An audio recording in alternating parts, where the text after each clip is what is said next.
Esta es una producción de Grupo Fórmula. Encuentra más contenido como este en radioformula.mx. Nuestro querido amigo Eduardo Ruiz Gili. Y hoy nos acompaña en el estudio Hugo Páez. ¿Cómo estás? Bueno, no en el estudio, desde Mazatlán, desde el estudio remoto. Hugo, ¿cómo estás? Buenos días. Muy bien, muy bien. Saludos a todos desde Mazatlán y Escuinapa, Sinaloa, que acabo de llegar de allá.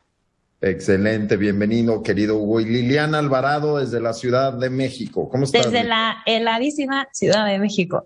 Ramsés, ¿cómo estás? Desde Villahermosa, Tabasco. ¿Cómo estás, mi querido Ramsés? Buenas tardes.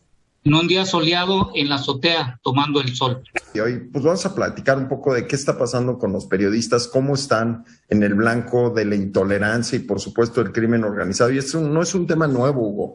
La realidad es que nuestra profesión se ha hecho cada vez más riesgosa, cada vez es más complicado estar en medios, especialmente en ciertos temas, ¿no? En 2008, Hugo, nos platicarás un poco, pero Alejandro Martí tenía una frase o dijo una frase que decía, si no puede, renuncie, ¿no? Y en ese año hubo 14,006 asesinatos dolosos. Para el 2021 la cifra ya está en 33,000 asesinatos, hubo 130% más. Y eso me parece que exige una reflexión, Hugo. Sí, sobre todo que hoy estamos viendo protestas en varias ciudades del país, principalmente en Tijuana. Desde ayer se empezaron a dar, pero la semana pasada con el asesinato del primer periodista, con Margarito Martínez, un fotoperiodista, y bueno, esto fue el lunes antepasado. Y el domingo pasado, el de Lourdes Maldonado, una periodista que estuvo en la conferencia mañanera en marzo del 2019 y denunció una especie de acoso laboral y de la fuerza del entonces superdelegado federal en Baja California, Jaime Bonilla, que después fue gobernador. Ella ganó hace poco tiempo este pleito legal, laboral, contra Jaime Bonilla, y este domingo la asesinan afuera de su casa. No quiere decir, por supuesto, ni que se infiera de que haya alguna relación. Sin embargo, estamos hablando de que Lourdes Maldonado en el 2019 sí fue a reportarle al presidente López Obrador y a pedirle protección. Ella tenía protección del gobierno del estado, pero hoy se sabe que la protección pues nada más se las daban en las noches, o sea, como si al resguardo de la oscuridad fuera más peligroso. Por ejemplo, una ciudad como Tijuana, donde hemos visto asesinatos desde los periodistas del semanario Z, Blancornelas, Félix y demás, y bueno, ahora creo que se ha incrementado más, van 3 en lo que va del 2022, 3 asesinatos de periodistas en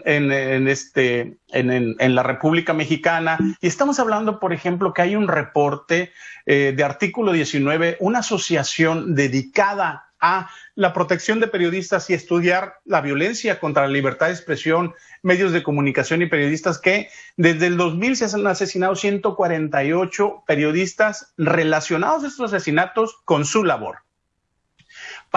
No parece un gran número comparado, digamos, con lo que tú acabas de decir, Álvaro, que son 33,300 asesinatos en el 2021 nada más, asesinatos dolosos de todo tipo. 148 no parece mucho. Sin embargo, si lo relacionamos con la cantidad de elementos que se dedican a este tipo de trabajo periodístico, es muchísimo. Y estamos hablando de que somos el lugar, por ejemplo, para artículo 19, la asociación somos el lugar 138, el 138 de 150, o sea, somos de los peores. Y para otro tipo de asociaciones estamos en tercer lugar de asesinatos de periodistas. ¿Qué pasa aquí? Yo creo que desde mi punto de vista se está centrando mucho la lucha del crimen organizado. Tú estás hablando ahorita de una frase de Alejandro Martí en el 2008. Si no pueden, renuncien.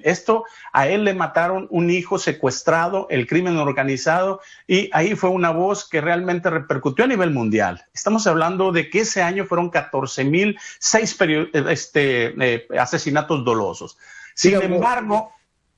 Perdón, es que hay que también ponerlo en contexto, porque los que nos están escuchando podrían pensar que son pocos, como tú bien dices, pero compáralo, me gustaría que lo pusieras un poco en en la perspectiva, por ejemplo, de policías, que es una profesión sumamente complicada, sumamente riesgosa por su naturaleza. En México el año pasado hubo 401 fallecimientos de policías. Entonces, saca la proporción, no utilicemos la cifra de 33,000, utilicemos la cifra de las fuerzas del orden, y lo que ves es que ser periodista está cercano al nivel de riesgo que podrías tener si fueras policía, lo cual me parece que es gravísimo, Liliana.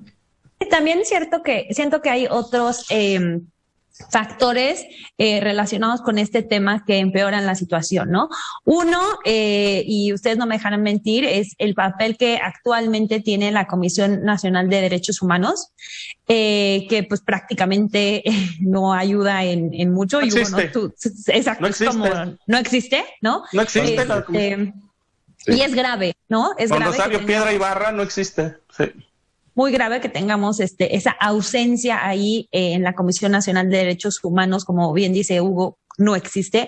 Dos, también, ¿qué se hacen en estos casos en México? Desafortunadamente, pues regresamos al tema de la impunidad, ¿no?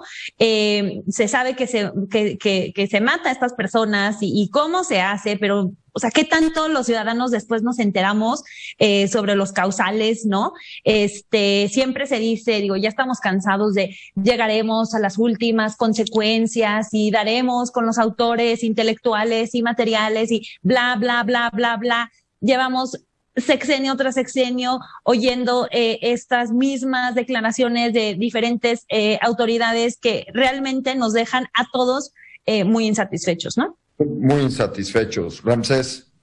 Y ahorita, hace un momento me llegó un comunicado también de la Comunidad Europea que están sobre el asesinato de la periodista. Yo creo que hoy en día el problema no es tanto cuántas personas están perdiendo la vida ejerciendo su profesión, sino es cuántas personas ya tienen la inseguridad de ir a su trabajo en función de que no saben si pueden ser un daño colateral o es un ataque directo, o si estás haciendo turismo o estás yendo con tu familia, no sabes cuándo te puede llegar a ti. Hoy creo que la incertidumbre no es solo los que tienen la profesión de periodismo, sino es toda la sociedad, porque realmente hoy en día ya no sabes si ir a un centro turístico, vas a ir a descansar o vas a ver a una escena de que no de tu agrado. Por supuesto, totalmente de acuerdo contigo, Ramsés. Hugo. Pues yo creo que también es muy importante el rectificar esta lucha anticrimen y no centrarla, por ejemplo, en la frase abrazos no balazos, que parece realmente una frase dogmática, una frase de voluntarismo, y sobre todo que desde presidencia se tienen muy entretenidas las Fuerzas Armadas y a las policías. ¿Y de qué hablo? Por ejemplo, están tomando como prioridad, en lugar de la lucha contra el crimen organizado, el hacer proyectos como el Tren Maya por calendario del presidente, de la refinería de Dos Bocas y del aeropuerto de Santa Lucía. Esto tendremos que cambiar. Esta fue una producción de Grupo Fórmula. Encuentra más contenido como este en radioformula.mx.